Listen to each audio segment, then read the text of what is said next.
जय हिंद, हर हर महादेव। यदि आप भी हरिद्वार जाना चाहते हैं या जाने का प्लान बना रहे हैं तो आप बिल्कुल सही जगह पर आए हैं। इस वीडियो में मैं आपको बताने वाला हूं कि आप हरिद्वार कैसे पहुंच सकते हैं, कहां रुकने की व्यवस्था है, कहां खाने की व्यवस्था है, आप हरिद्वार में कौन कौन से मंदिर घूम सकते हैं और कौन कौन से पर्यटक स्थल घूम सकते हैं और कुल कितना खर्चा होगा, कितने दिन आपको लगेंगे, संपूर्ण जानकारी आपको इस वीडियो में मिलने वाली है। तो चलिए वीडियो को प्रारंभ करते हैं। सर्वप्रथम हम बात करते हैं कि हम हरिद्वार कैसे पहुंच सकते हैं। तो हरिद्वार आने के दो रास्ते हैं। सबसे पहला हम बात करते हैं फ्लाइट की। तो यदि आप फ्लाइट से हरिद्वार आना चाहते हैं तो आपको देहरादून आना होगा, जो कि हरिद्वार के सबसे पास का एयरपोर्ट है। देहरादून से हरिद्वार की दूरी 50 किलोमीटर है। यदि आप बस या टैक्सी में आते हैं तो आपको 50 रुपए में देहरादून एयरपोर्ट से हरिद्वार पहुंचा देगा। सेकेंड हम बात करते हैं ट्रेन की। यदि आप ट्रेन के द्वारा हरिद्वार आना चाहते हैं तो संपूर्ण पूरे भारत से हरिद्वार के लिए ट्रेनें चलती हैं, तो आप हरिद्वार आ सकते हैं। फिर हम बात करते हैं हरिद्वार में रुके कहाँ और भोजन की क्या व्यवस्था है। तो आप हरिद्वार में होटल में रुक सकते हैं, जो कि 500 से 700 रुपए में मिल जाएगा, जिसमें आप 2 से 4 लोग आराम से रह सकते हैं। यदि आपको होटल महंगा लग रहा है तो आप आश्रम में रुक सकते हैं। आश्रम में आपको 100 से 300 रुपए देने होंगे, जिसमें आप रह सकते हैं। खाने की अगर मैं बात करूं तो यहाँ हर प्रकार के नॉर्थ इंडियन, साउथ इंडियन सभी प्रकार का खाना यहाँ उपलब्ध है। यहाँ आपको खाना की थाली 70 रुपए से 150 रुपए तक मिल जाएगी। फिर हम बात करते हैं अपनी मेन टॉपिक पे कि हम हरिद्वार में घूमे कहाँ।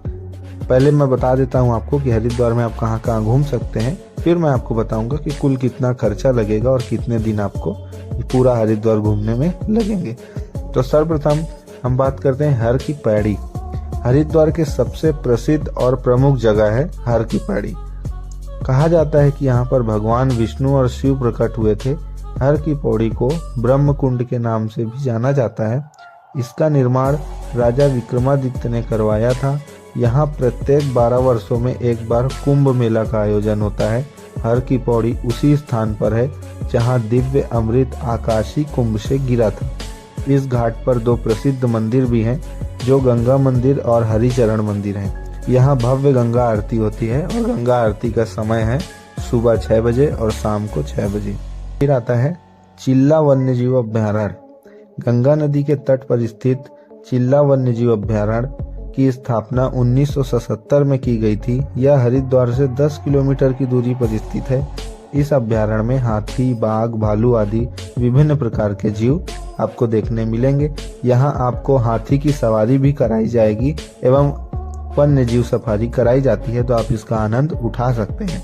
तो चलिए मैं आपको कुछ और चीजें बताऊं हरिद्वार में घूमने लायक। उससे पहले मैं आपको बता दूं कि ये संपूर्ण चीजें आप कैसे घूम सकते हैं। तो आपके पास 2 ऑप्शन है, या तो आप प्राइवेट टैक्सी बुक कर सकते हैं या फिर आप ऑटो से घूम सकते हैं। यदि आप टैक्सी बुक करेंगे तो आपको 800 से 1000 रुपए एक दिन का लेगा। आप बाइक भी ले सकते हैं। बाइक यहाँ 800 से 1500 रुपए तक मिल जाएगी। यदि आप स्कूटी वगैरह लेते हैं तो आपको 800-900 में मिल जाएगी।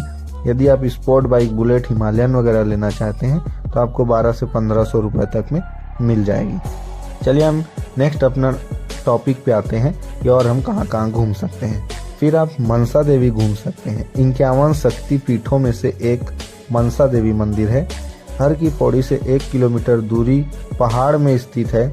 यहाँ एक वृक्ष है जिस पर कहते हैं धागा बांधने से की सारी मनोकामना पूरी होती है। तो यहाँ हम कैसे पहुँच सकते हैं? पैदल यदि आप चढ़ते हैं तो 40 से 50 मिनट आपको लगेंगे। यदि आप सीढ़ियों से जाते हैं तो 1000 सीढ़ियाँ चढ़कर आप पहुँच सकते हैं। फिर यहाँ रोपवे भी है, जिसे केबल क्रेन कहते हैं, जिसका किराया जाने बस का 150 रुपए है। प्लस आप अगर राउंड करते हैं, यानी आना और जाना दोनों करते हैं, तो आपको 300 रुपए देने होंगे। रोपवे के माध्यम से आप मनसा देवी पहुंच सकते हैं। देखिए, मैं किसी धर्म या मंदिर की बुराई नहीं करता, मैं भी मनसा देवी गया हूँ। यदि आप हरिद्वार जा चुके हैं, मनसा देवी जा चुके हैं, तो आपको पता ही होगा कि मनसा देवी में पुजारियों ने कितनी लूट मचा रखी है। कमेंट करके एक बार जरूर बताइए, अगर आप गए हैं तो आपके साथ ऐसा हुआ है या नहीं। आप नहीं गए हैं और जाने वाले हैं तो जाइए, दर्शन करिए, परंतु सावधान रहिए, क्योंकि जबरदस्ती पैसे आपसे दर्शन करने के लिए मांगे जाते हैं। चलिए फिर हम बात करते हैं। आप मनसा देवी जाने के बाद आपको चंडी देवी जाना चाहिए। यह मंदिर नील पर्वत पर स्थित है। भारत के 51 शक्तिपीठों में से यह वही स्थान है जहां शुंभ और निशुंभ को मारकर माता ने यहाँ कुछ समय विश्राम किया था। मंदिर में जाने के लिए आपको 3 रास्ते हैं। या तो आप पैदल 3 किलोमीटर चढ़ाई करके जा सकते हैं, या आप 1000 से अधिक सीढ़ियां चढ़कर जा सकते हैं, या आप रोपवे में जा सकते हैं जिसे केबल क्रेन कहते हैं। रोपवे की अगर किराए की बात करूं तो वही आपका 150 से 300 रुपये है। 150 आपका सिर्फ जाने बस का, राउंडिंग का अगर आना जाना दोनों करना चाहते हैं तो 300 रुपये है। फिर आता है माया देवी मंदिर। यह हर की पौड़ी से 1 किलोमीटर दूरी पर स्थित है। यह माता सती को समर्पित मंदिर है और यह 51 शक्तिपीठों में से भी एक है। कहते हैं यही माता सती के पिता द्वारा यज्ञ करवाया गया था, जिसका कारण जानने माता सती यहाँ पर स्वयं आई थी। फिर आता है दक्ष महादेव मंदिर कनखल। यह हर की पौड़ी से 5 किलोमीटर दूर कनखल में स्थित है। कहते हैं माता सती ने यहीं पर अपने प्राण त्यागे थे तथा यहीं पर वीरभद्र ने शिव भगवान के आदेश में दक्ष का सिर काटा था और बाद में बकरे का सिर लगाया गया था। आगे हम बढ़ते हैं। फिर आता है भीमगोड़ा। हर की पौड़ी से 1 किलोमीटर दूरी पर स्थित है। महाभारत युद्ध समाप्त होने के बाद पांडवों में से एक भीम ने 12 वर्षों तक यहाँ तपस्या की थी। यहाँ भीम द्वारा बनाया गया कुंड आज भी विद्यमान है। चलिए कुछ और चीजें मैं आपको बता देता हूँ जहाँ आप हरिद्वार में घूम सकते हैं। तो आप शांति कुंज जा सकते हैं, भारत माता मंदिर आप घूम सकते हैं, पावन धाम घूम सकते हैं, सप्तऋषि आश्रम घूम सकते हैं, विष्णु घाट देख सकते हैं, गौ घाट में स्नान कर सकते हैं, घूम सकते हैं, नीलधारा घूम सकते हैं।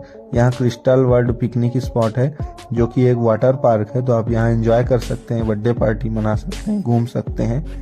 पतंजलि योग पीठ है जो कि एशिया का सबसे बड़ा योग पीठ है, मतलब कि एशिया का सबसे बड़ा योग विद्यालय है। आप पारद शिवलिंग के भी दर्शन कर सकते हैं। आपको पूरा हरिद्वार घूमने में कितने खर्च और कितने दिन लगेंगे? तो यदि आप पूरा हरिद्वार घूमना चाहते हैं तो आपको 2 दिन लगेंगे। 2 दिन में आप पूरा हरिद्वार आराम से घूम लेंगे। और अगर खर्च की बात करूं तो 3 से 5 हजार रुपये प्रति व्यक्ति आपको खर्च आएगा। चलो मैं कुंभ की बात कर देता हूं। हर 12 साल में यहाँ एक बार कुंभ होता है। तो यदि आप कुंभ में आना चाहते हैं, मिनिमम आयु 12 वर्ष होनी चाहिए। 12 वर्ष से कम बच्चे कुंभ में नहीं आ सकते और 65 वर्ष से अधिक आयु के लोग कुंभ में नहीं आ सकते। यदि आप 12 वर्ष से 65 वर्ष के बीच में हैं तो ही आप कुंभ में आ सकते हैं। साथ ही साथ कोई गंभीर बीमारी आपको नहीं होनी चाहिए। क्रिटिकल पेशेंट कुंभ में नहीं आ सकते। मानसिक विकलांग लोग कुंभ में नहीं आ सकते। आपको डॉक्टर से हेल्थ चेकअप करवाना होगा कि आप पूरे स्वस्थ हैं और उस हेल्थ चेकअप को लेकर आप कुंभ में आ सकते हैं। यदि यह वीडियो आपको अच्छा लगा हो तो एक लाइक जरूर करें। साथ ही साथ जानकारी अच्छी लगी हो तो अपने फैमिली में जरूर शेयर करें। और यदि आप हमारे चैनल पर नए हैं तो प्लीज़ हमें सब्सक्राइब जरूर करें। आपकी यात्रा मंगलमय हो। आप भी हरिद्वार आइए, घूमिए। धन्यवाद।